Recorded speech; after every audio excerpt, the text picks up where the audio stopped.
Thank you all for joining us this morning. If we haven't met before, I'm Charlotte Fletcher. I'm a sales engineer at Somerford Associates, and I'm joined by my colleague Mike Morris from Varonis. Mike, I'll just hand over to you to introduce yourself.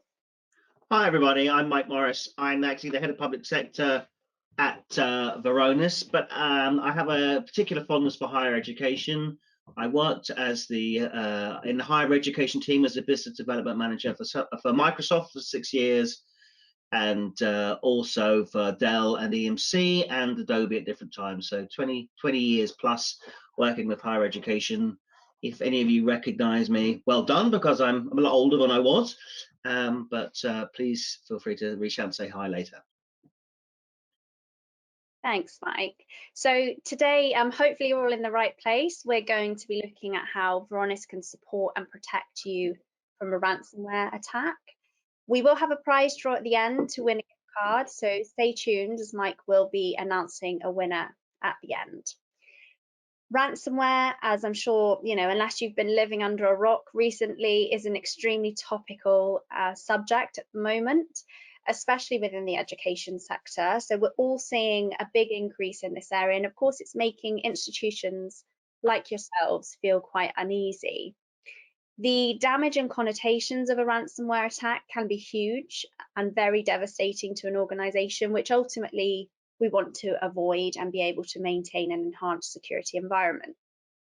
The number of paths attackers can take is overwhelming. So what we want to do is ensure that you feel supported, best prepared, and not at risk of any data breaches or loss of data. So what we'll be looking at today is going through who Somerford Associates are, if you're not familiar. Then we'll give a brief overview of Varonis before getting into the nitty-gritty of how it can help. We'll also look at the threat landscape, looking at recent past targeted ransomware attacks on the UK education sector and understanding why it's important to be on top of this. We'll then go through the 4 stages of Varonis in best preparing you in the event of an attack, so prevention, behaviour-based, automated response, and recovery. Mike will also cover off how Varonis is being used in the education sector currently, so you can see exactly how it fits, and use cases and so on and so forth. And then finally, we'll look at what a ransomware preparedness assessment looks like and what value it can bring and how it highlights the vulnerabilities that are exposed to the attackers. So a little bit about us, Somerford Associates. We are a certified platinum partner with Varonis, and we have the capabilities to provide full delivery support, including all the way from design through to implementation and deployment as well, by our own full professional services team, who are certified and trained to the latest of our technology innovations and to best practice standards. We do have an in-house support desk team, and they're dedicated to resolving support cases that come in. And that's without the need to escalate issues to vendors. And in fact, over 90% of our support cases that come in are resolved in-house without that need for escalation. So a little bit of a high-level overview of ransomware. You can see that it's by far and beyond the biggest issue we are facing at the moment.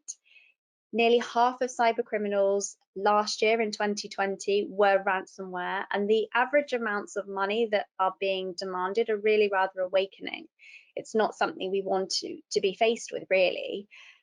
Across the last year, the amounts you can see there that were demanded soared from quarter to quarter, and these sums of money simply are not what companies and institutions want to be spending. Quite worryingly, a CrowdStrike study found that 27% of organizations actually paid the ransom. You see a lot of this, ransom cyber criminals targeting organizations who are insured because they understand that the insurance companies are going to pay out. So it's about really protecting yourself. And it's not only that negative, potential negative financial implication. There are also reputational damages and the connotations of individuals' data being exposed to the attackers. But also you've got to think about the time it's going to take to get critical services back up and running, investigation time, and so on. Investigations are time sensitive. They do take a lot of time and resource, and ultimately time is money. So it's good to not get to the situation where investigations are taking a long time. And of course, within the education sector, especially at research levels, students who are considering an institution, if they believe that their research was going to be put at risk, then they might not be so inclined to choose that institution. So earning and maintaining that trust with current students and prospective students, as well as others, is paramount.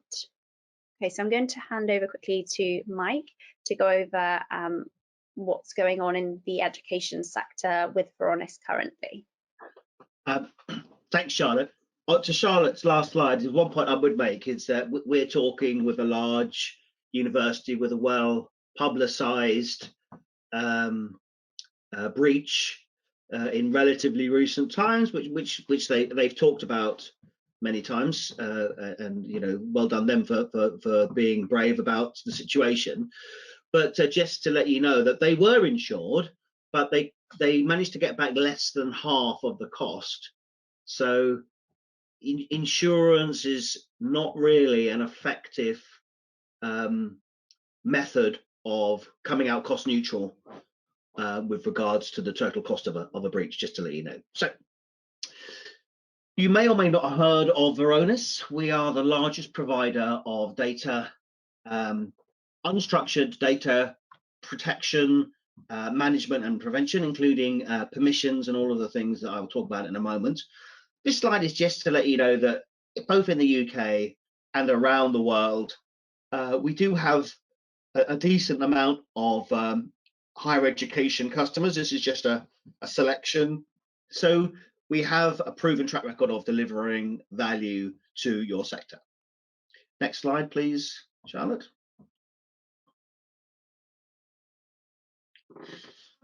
So what makes Varonis different from some of the other tools that you may already have in your armory of protections? We basically take almost, if you like, an opposite view to some of the other tools you may have. So we're not looking at devices and endpoints. We're not looking at firewalls. We're not looking at switches and architectures. We're starting with the data and going, if you like, in the opposite direction. So if you start with deeply understanding your unstructured data, really robust, sophisticated classification, and a knowledge of where it is, working with Active Directory and other location tools, you can start to really monitor it for abuse, make sure that you're maintaining a least privileged access model with ease, and then having got to that excellent preventative state, you can then sustain a most capable environment. And to be honest, underpinning anything else you might do about detection, having a good housekeeping around your data is the best thing you can do to avoid ransomware attacks. Next slide, please, Charlotte. Okay, so in a bit more detail, what we actually do is we go to everywhere where your unstructured data resides. So if you look at that enterprise data stores bit on the left there, you can see that all of the physical areas, all of the online and on-premises areas, the collaboration environments and tools, and the directory services tools, including the VPNs and DNSs where people may come into the organizations, are monitored and looked at by Varonis, either the logs themselves or the metadata. And what we do is we get 6 pillars of insight or enrichment, and I'll explain the difference in a subsequent slide. We get these 6 pillars that you can see before you in the middle here of insight by cross-referencing all of that information. So first of all, as I said, we do excellent content classification. There's over 500 policies out of the box, all of the international GDPRs, PII, all of the international financial ones. And it's very easy using a wizard to make your own bespoke ones. We're working with a police force, for example, on one that specifically looks up witness statement forms, so we can do that type of stuff, and you can even do it yourself. It's that easy. So we get that content classification in place. We then look at the users and groups. We look at when they come on. We look at what they typically look at. We look at where in your network, which ports they tend to come through, what devices they use, where they normally coming from, what part of the world, and we create a baseline personality for them. And that enables us to do user-based analytics, which basically means that as soon as they deviate from their normal behavior, we can send alerts and do some automatic investigation, but then also help you to investigate further, because we don't need to see an agent, we don't need to see an attack, we just need to see some anomalous behavior, which is how we are able to pick up and detect very sophisticated attacks very early in the process. One of the things that people don't always realize is that often the actual ransomware, the locking out of your files and the request for money, is a sort of parting gesture from a piece of malware that's been working for months and even years in your environment, exfiltrating data, taking the valuable stuff out anyway, and then they just kind of leave that parting gift to you. But it's kind of, the horse has already bolted from there. So in addition, we are able to work and give excellent understanding of your permissions and your ability to manage it, including sandbox modeling of what changing permissions impact it will have. You can roll back if you make a permissions change and it doesn't work how you want it to. And you can flip between the permissions view and the user groups view to kind of get a really good idea of, who's looking at what, who's looking at what. Oh, they're looking at that file. Let's look at that file. Oh, all of these other people can see it as well, including some people that we don't think should see it. And you can kind of ratchet back and forth between those two views to get a really good insight and ability to make changes. That can all be automated as well using global policy engines to deliver really good insight. Access activity, there's full logs about everything that everyone is using, or everyone who has had access to a file. So for auditing purposes and stuff, you can very clearly demonstrate some of the ICO requirements that you have to comply to, but also for your own forensics, you can really see what has been going on very easily without having to flick between a load of different logs and try and put together what you think may have happened. And if you add AD telemetry and perimeter telemetry into there, you get great insights even beyond your firewall in terms of what's happening. And the three use cases where this level of information is particularly useful is data protection, privacy and compliance, threat detection and response. And what we find is we have the most successful experience with universities where these three disciplines are all talking together with us about an overall solution. So next slide, please, Charlotte. Okay, just very quickly, I talked about insights or enrichment. You can use Varonis as a standalone tool, and that's absolutely fine. But it also can work with all of the other elements of your security system, adding different value. So in the case of IAM, bridging the gap between identity and data access. In the case of the SIEM, for example, it can plug into all of the major SIEMs, Sentinel, Splunk, QRadar, etc., Logarithm, and deliver a kind of small amount of meaningful tickets over and above some of the blizzards of tickets that some of these tools deliver. Microsoft use us in this way to sort of plug the gaps between Office, the 365 tools, and create a joined up solution. And what I would say with regards to its overall posture, which we should have in place, we don't replace the SIEM tool. We don't replace, an endpoint protection product. Somerford associates are great experts at delivering a full solution to you. Should you want to do that? Next slide, Charlotte, please. Thanks, Mike. So looking at why the education sector is repeatedly a target for attacks, in particular, colleges and universities hold a plethora of research, intellectual property, as well as a wealth of personally identifiable and financial data. And of course, these are all very valuable to attackers. It's what they want to get hold of once they're in. At the end of summer last year, there was a really big increase in ransomware attacks observed, and the same can actually be said for the beginning of this year. And in the cases we've seen, the types of data that have been lost are things like student coursework, financial records, and even data that's relating to COVID-19 testing. So understanding how the HE sector is at risk. Now, the trends that have been observed by the National Cybersecurity Centre with regard to how the attackers are getting in are through remote desk protocol and virtual private networks. And what they've seen being regularly exploited are weak passwords, a lack of multi-factor authentication, and unpatched vulnerabilities in software. Now, I've said it before and I will say it again, these attackers are extremely switched on to what's going on in today's world. Remote working for the majority of us is totally normal, and they're understanding where these weaknesses lie and where an institution is vulnerable. Now, over the past year or so, in order to ensure business continuity, there were a number of steps that organizations took that left them and actually remain to leave them vulnerable, be it rapid adoption of new VPNs or unpatched or unsecure devices. Some companies do also have a bring your own device policy. And there's also that threat of socially engineered phishing emails. So let's think about, do we have as much time to take on the security awareness training that we're being asked to do? And we're all more vulnerable as human beings, so therefore we're much more susceptible to being drawn into the phishing emails and the messages that come in. So altogether, remote desktop protocol, phishing, and weak passwords, they all go hand in hand when it comes to gaining that initial access for the attacker. And the attackers will quite often have previous knowledge of credentials from prior password sprays or phishing attacks. So it's making it extremely easy for them to establish that presence on a user's device. And from there, all they need to do is move around laterally and escalate privileges.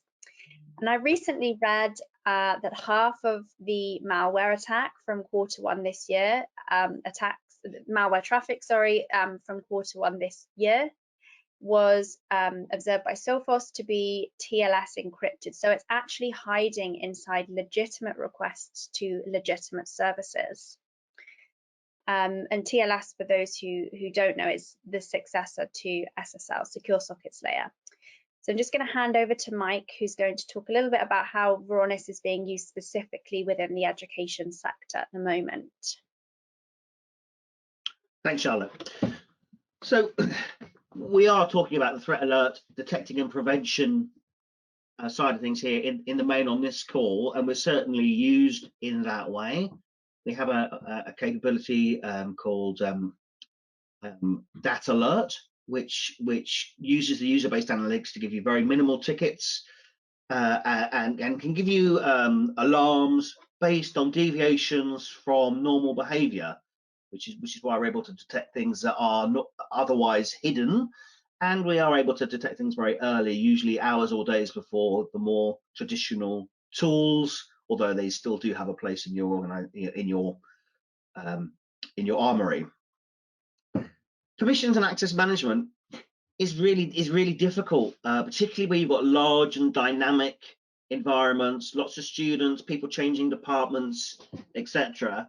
And we find a lot of organizations just really struggle with this area, and it creates an opportunity for both insider threat and for malware to get in and then be able to access your overly available data and pose as other things. So we have a number of ways of dealing with that. I've touched upon the way in which it's very easy to view and change and model permissions changes, but actually we can also federate out to different departments data and permissions ownership, so that they will receive a mail once a month or once a week or once a quarter, depending on what you want to do. And in that mail, it will just have a list of all of the people that Varonis believes should have their access removed. They can either change that or click OK, and then Varonis can go and sort it out in the background. And it removes all of those permissions requests away from IT help desks and central IT administration out to the people who are best positioned to make those type of decisions, and it automatically changes all your systems in the background. It's a really great way of getting that least privileged access model up and running, and it's a fundamental building block of subsequent security.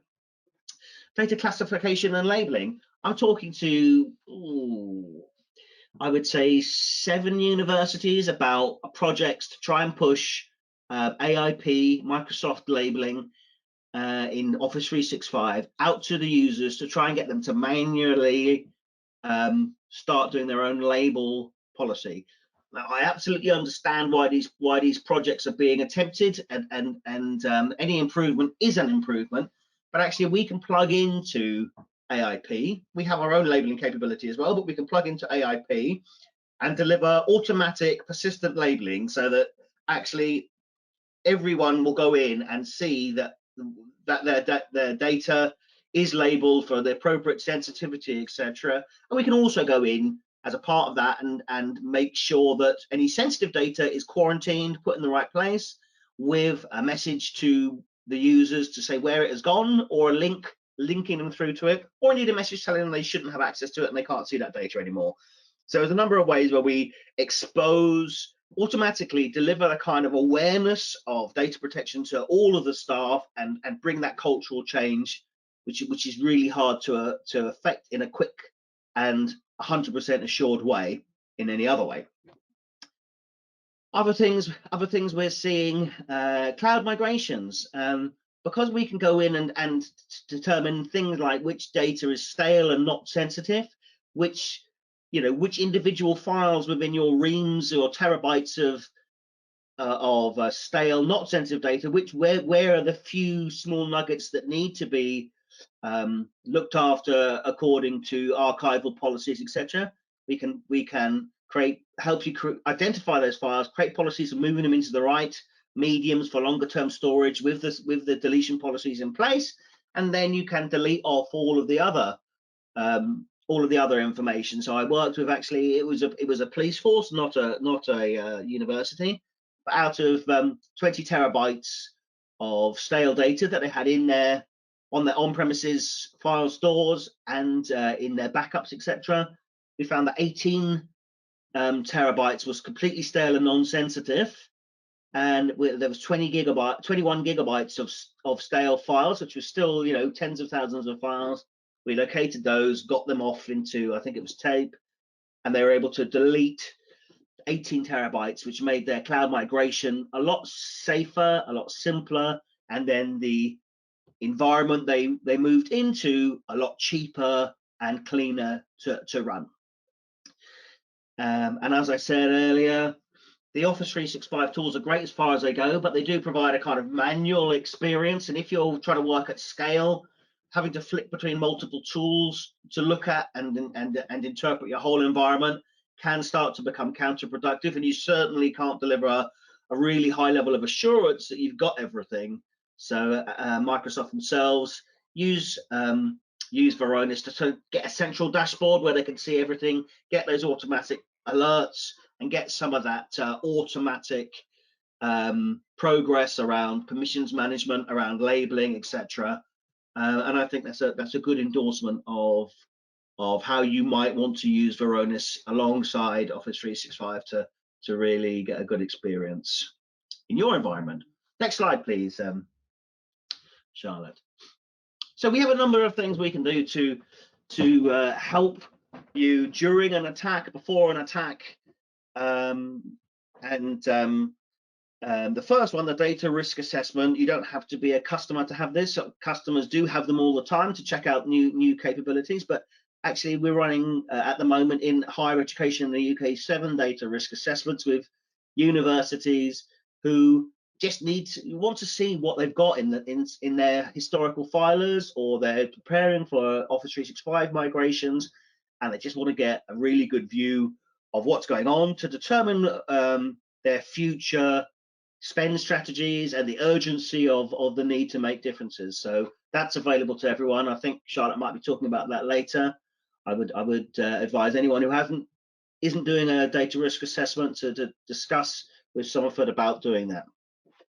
If you are a customer, or if you're doing a risk assessment and we find something, we have an incident response team that's there as standard.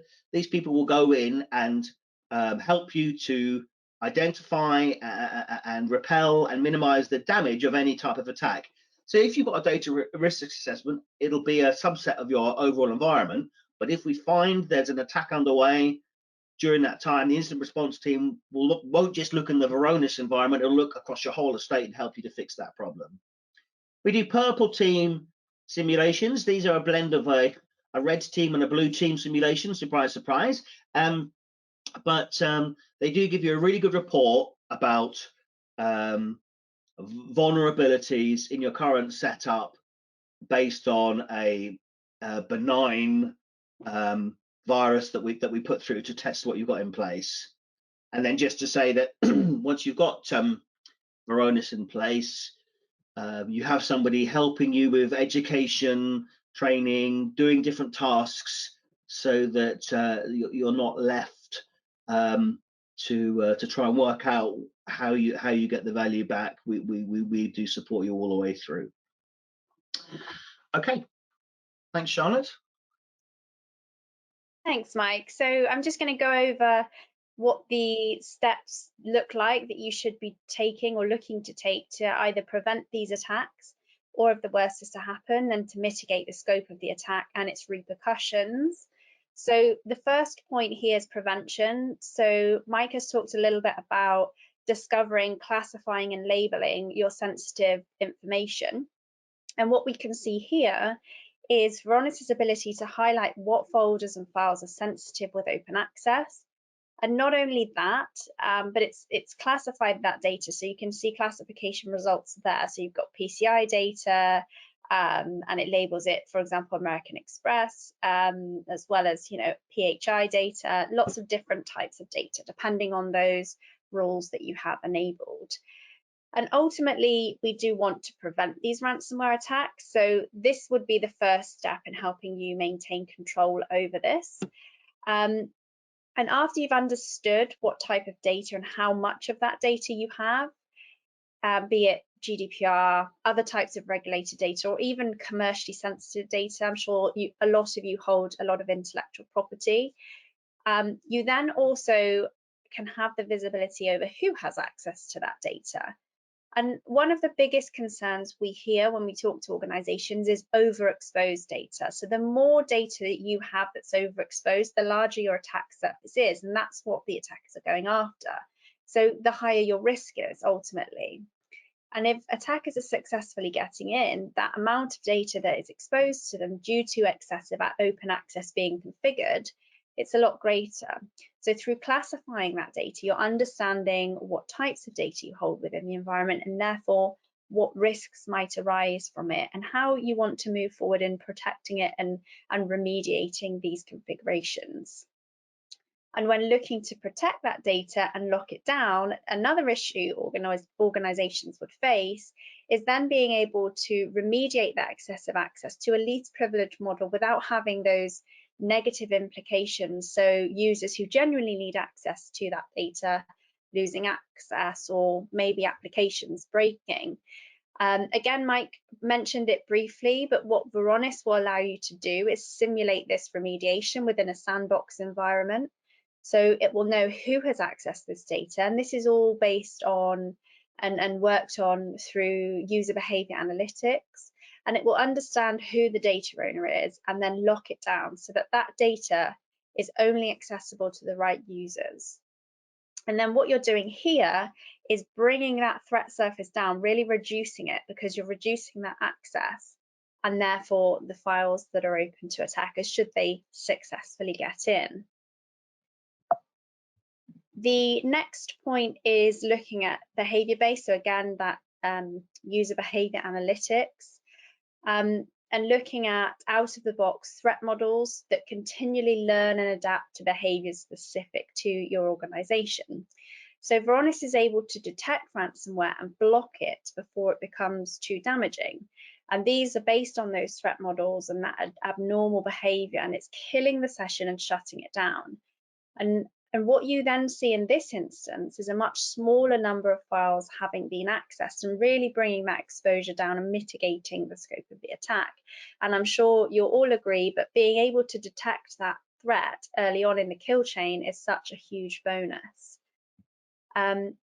We hear many stories where attacks have taken weeks or even months to be detected. The SolarWinds breach is a really good recent example of this. People are still realizing now what's happened within their environment because of that breach, which happened months and months ago. Not only this, but once you've then detected that breach, you have to consider the time it will take to determine the scope of it and what data has been accessed, what data has been exfiltrated, and worse, what data has been encrypted that the attackers are going to ask for that ransom sum for. An example of a threat model would be detecting abnormal DNS activity. So again, if you're able to do this early on in the kill chain, it really reduces the chances of that attack being too successful and damaging. And what we can see in this example here is a threat model that's been triggered that highlights that an abnormal amount of data has been uploaded, and that this would vary from the account's normal behavior. So this is an example of one of the out-of-the-box threat models, and it's alerting on behavior that's deviating from the normal behavior we would expect for this particular environment. So it's learning the behavior of your users and then alerting on instances when something abnormal's happened. And a lot of the time when attackers have established a presence, they're going to be accessing data or acting very differently to the way in which a particular user or device would normally behave, because they simply can't know how a user would be behaving with that data. So it's going to understand things like which accounts are service accounts, so shouldn't be accessing mailboxes or data, for example, or what a user's standard working hours are. So when activity is going on outside of these, then you receive an alert. The next step, once the threat has been detected, it's obviously important to respond to it, but one step further would be an automated response to that threat. So it's saving that immediate human resource and being able to respond to that threat quicker, again, means you're bringing the scope of the attack down, mitigating it and limiting the damage. Automated response is a tool that limits that, and over we quite often hear there's a lack of human resource, particularly in the security arena, to be able to investigate each and every alert. So giving you that ability to automate a response to the threat takes away the worry around the lack of resource and really instills peace of mind. So what we're talking about here is automation to threats where sessions can be killed, shut down without the need for human intervention and immediate investigation. So ultimately, we're looking to reduce that mean time to detection and mean time to resolution. Now, Varonis doesn't actually cause alert fatigue, which is another problem we quite often hear. It doesn't fire out an unmanageable number of alerts per day. It's going to alert on a small number of high-value alerts. However, it still is of great benefit to automate all of this. And of course, the final step. So the goal ultimately is to stop attacks in their track. But in the event of a worst case scenario, we want to make sure that you have that final line of defense and you're able to quickly and confidently describe the scope of the breach. A lot of the time, you will be required to report on the scope. So depending on who the regulatory body is managing that framework, you're going to need to tell them what data has been accessed, whose data has been accessed. So you want to be able to have all of that information contained, ready and available to fire off to them. And if we're looking at prevention, if we're working on preventing, looking at behavior and automating responses to abnormal behavior, then we're a long way into proactively detecting ransomware before it becomes too damaging. Now, once all of these controls are in place, what we see on average is only 10 to 15 files are affected, which is a lot less worrying than actually the 20% of millions of files and folders being accessed or accessible to the attackers, which again is what we find the average number of files and folders containing sensitive data across organizations have global open access. So everyone across the organization can access them. So that attacker's coming in and can access up to 20% of those files and folders. So what you can see here from this screenshot is the additional insight provided into a threat model that's been triggered. And in this instance, luckily, no sensitive data has been accessed and touched by the service account being compromised. But in the case it is, it will highlight it for you. So you can dive down deeper into which files and folders those that have been accessed, and then you can ultimately report back on that. So the ransomware preparedness assessment, Mike spoke a little bit about the data risk assessment. So this is one of the types of data risk assessments that Varonis and Somerford can carry out for you. So what does it look like and what does it tell us? As I mentioned before, it's extremely difficult to determine how a cyber criminal is going to gain that access to your environment. And it can be through a number of different infection vectors. So the ransomware preparedness assessment is going to show you those vulnerabilities in your environment that the attackers will be looking for. So what an attacker sees from the outside in. So where does an attacker go once they're in? This assessment, what it will look at and report to you is how those attackers are going to move laterally, how they might look to escalate privileges, and essentially their reconnaissance behavior once they've broken in. Now, the majority of ransomware activity is picked up by Varonis at the VPN DNS level, and it highlights exactly what activity is going on and breaking that down into threat models. Again, other things that will be looked at are your at-risk regulated data, your sensitive data, and that's, as I've mentioned before, your attack surface once the attack is in. So the more you have configured with global open access, the more that attacker has access to encrypt and exfiltrate data.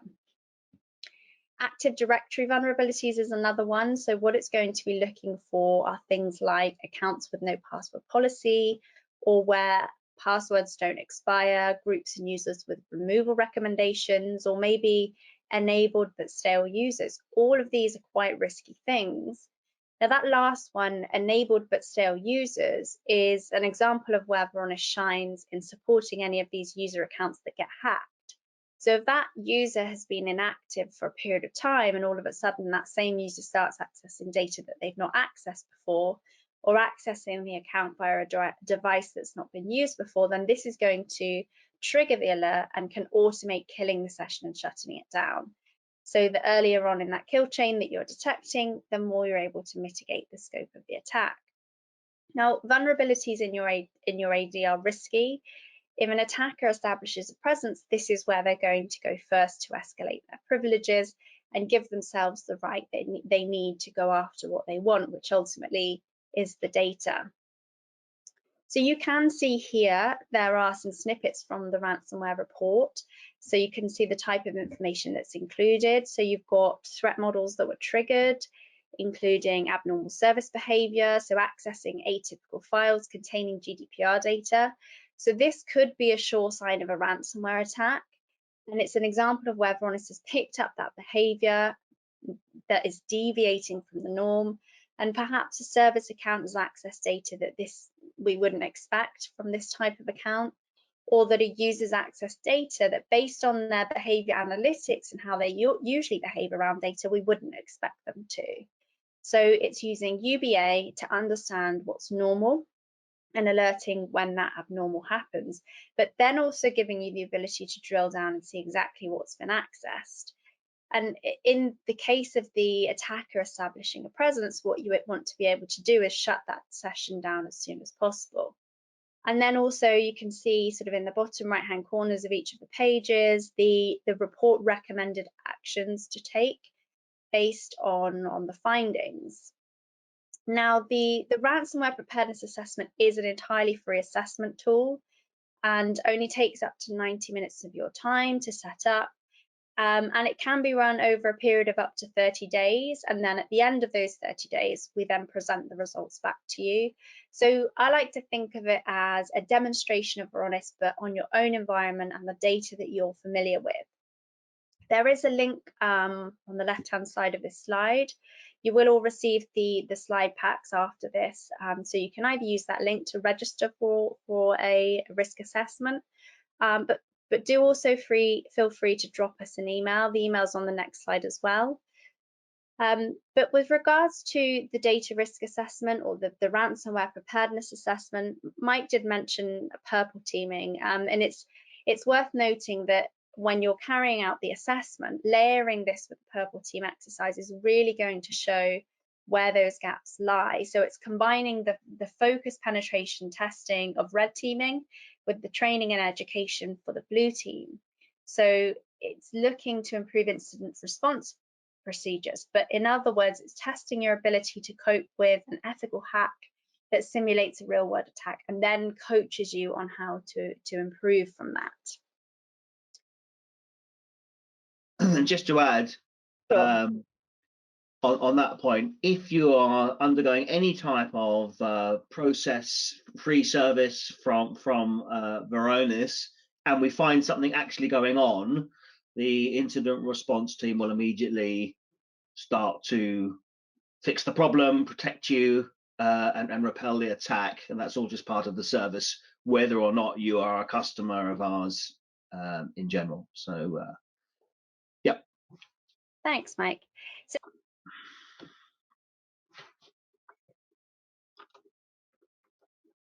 the enhanced security posture to make sure that you are best prepared for an attack or post-attack recovery, and that your data is safe from the attackers.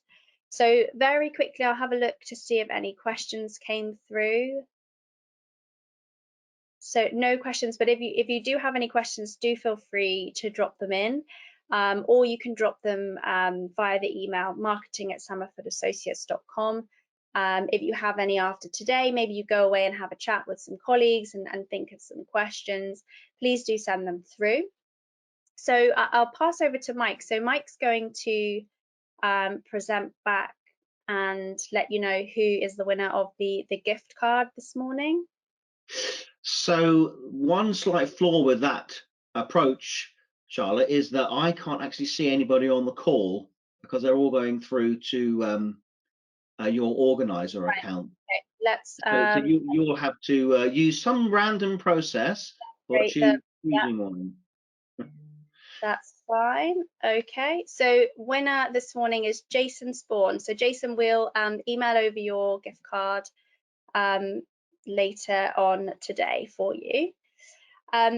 So as I said, please do let us know if you have any questions. Thank you all so much for taking your time out of this morning of your day to join us. Hopefully you found it useful. We would love to hear from you, and of course for you to take advantage of that free ransomware preparedness assessment. Let us know, drop us an email and send over any questions. I hope you all have a lovely day and hopefully speak soon. Take care. Yeah, bye everyone. Nice to meet you. Cheers. Bye.